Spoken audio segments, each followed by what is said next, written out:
बिस्मिल्लाहिर्रहमानिर्रहीम। उर्दू गेटवे के मुअज़्ज़ज़ नाज़रीन व सामीन की खिदमत में अस्सलामु अलैकुम व रहमतुल्लाह। नाज़रीन गिरामी, इस वीडियो में मैं आपसे फ़िल्म ज़िंदगी तमाशा के हवाले से गुफ्तगू करूँगा, बातचीत करूँगा आपसे, क्योंकि इस फ़िल्म के हवाले से सोशल मीडिया पर काफ़ी बहस व मुबाहिसा जारी है, लेकिन अक्सरियत को ये मालूम ही नहीं है, पता ही नहीं है कि ये आखिर फ़िल्म है क्या और इसमें ऐसा क्या है कि तहरीक लब्बैक और मौलाना ख़ादिम हुसैन रिज़वी ने इस फ़िल्म के ख़िलाफ़ एक एहतजाज का ऐलान कर दिया था। तो हम इस वीडियो में फ़िल्म के मरकज़ी ख़्याल और थीम के हवाले से गुफ्तगू करेंगे, लेकिन तफसील में जाने से पहले आपसे गुजारिश है कि अगर आपने हमारा ये चैनल अभी तक सब्सक्राइब नहीं किया तो जल्दी से इसे सब्सक्राइब कर लें, ताकि आपको इस तरह की और वीडियोज़ देखने को मिलती रहें। नाज़रीन ग्रामी, आपने इरफान खोसट का नाम ज़रूर सुना होगा, और अगर आप उनसे वाकिफ़ नहीं हैं तो ड्रामा सीरियल अंधेरा उजाला का नाम तो ज़रूर सुना होगा आपने, बल्कि आप में से काफ़ी लोगों ने इस ड्रामे को ज़रूर देखा होगा। और अगर ये ड्रामा आपने देखा है तो डायरेक्ट हवालदार के किरदार से आप बखूबी वाकिफ़ होंगे। ये ड्रामा सीरियल 80 की दिहाई में पीटीवी के मकबूल तरीन ड्रामा सीरियल में से एक सीरियल थी ये, और इरफान खोसट ने इस ड्रामे में डायरेक्ट हवालदार का किरदार अदा किया था। अब इरफान खोसट के बेटे सरमद खोसट ने एक फ़िल्म बनाई है। फ़िल्म का नाम है ज़िंदगी तमाशा। ये फ़िल्म 24 जनवरी से रिलीज़ होना थी, लेकिन इससे पहले ये एक तनाज़े का शिकार हो गई है।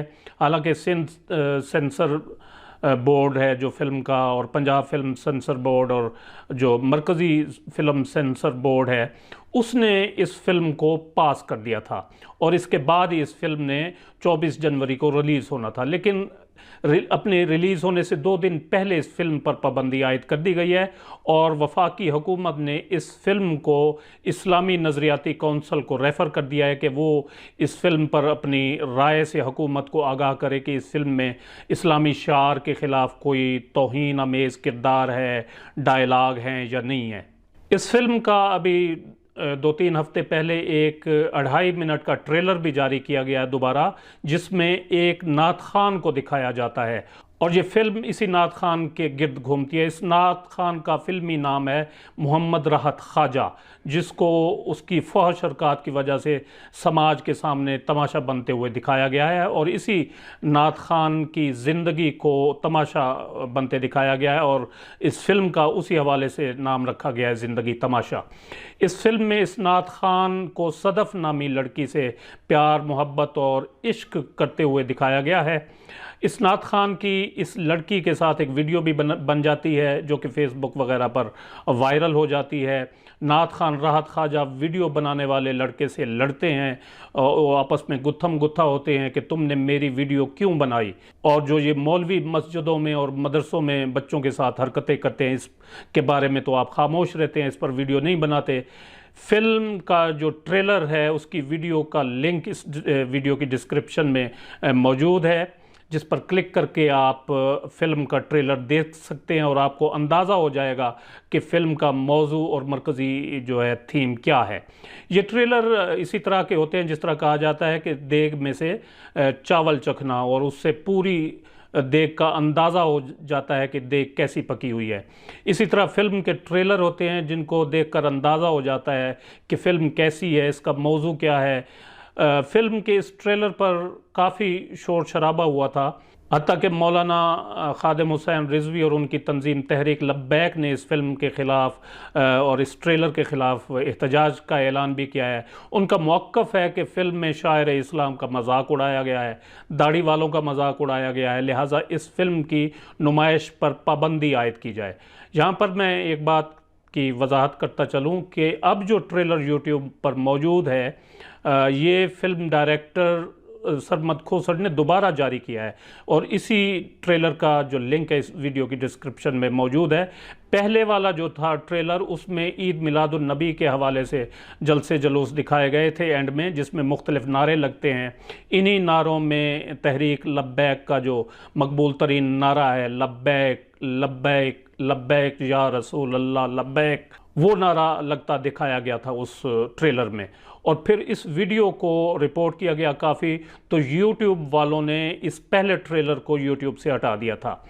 बाद में जब फ़िल्म दोबारा सेंसर बोर्ड के पास रिव्यू के लिए गई तो इस नारे को भी उस फिल्म से डिलीट कर दिया गया था। तो इस तरह तहरीक लब्बैक और मौलाना खादिम हुसैन रिजवी साहब का मौक़िफ़ है कि इस फिल्म से उनके मजहबी जज्बात मजरूह हुए हैं और इस फिल्म में उनकी तंजीम के साथ साथ शायर इस्लाम, नात खान और मौलवी को जो है वो टारगेट किया गया है, लिहाजा इस फिल्म की नुमाइश पर पाबंदी आयद की जाए।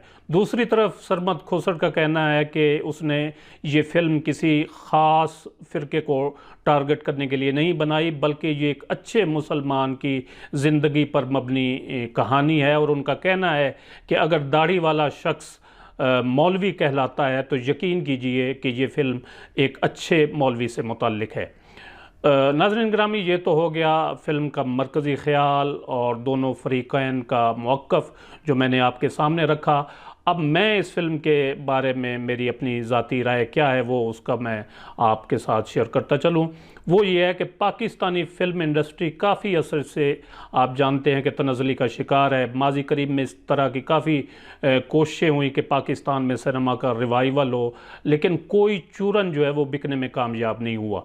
तो फिर इन लोगों के पास रहसा है कि एक इस्लाम रह जाता है कि जिसको इनडायरेक्टली ये टारगेट करके ये बावर कराना चाहते हैं बैरून दुनिया में कि पाकिस्तान एक सेकुलर है और एक सॉफ्ट इमेज रखने वाला मुल्क है। लेकिन इन लोगों को ये मालूम नहीं है कि पाकिस्तानी हर चीज़ बर्दाश्त कर जाएंगे, लेकिन अपने दीन, मज़हब और शायर इस्लाम की तौहीन कतन बर्दाश्त नहीं करेंगे।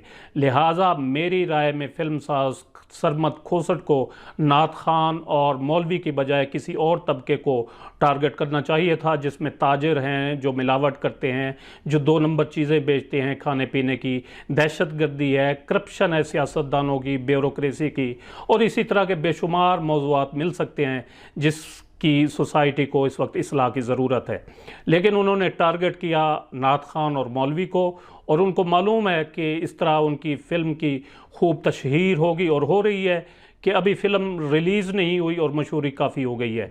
और अगर ये फ़िल्म नुमाइश के लिए सिनेमा घरों में आती है तो फिर काफ़ी रश होगा और एक दफ़ा तो लोग ज़रूर देखने जाएंगे कि देखें तो सही कि इस फिल्म में आखिर है क्या, और इस तरह ये फ़िल्म खूब बिज़नेस करेगी। तो मेरे ख़्याल में ये फ़िल्म साज जो होते हैं, डायरेक्टर्स जो होते हैं, उनके ये टैक्टिक्स होते हैं।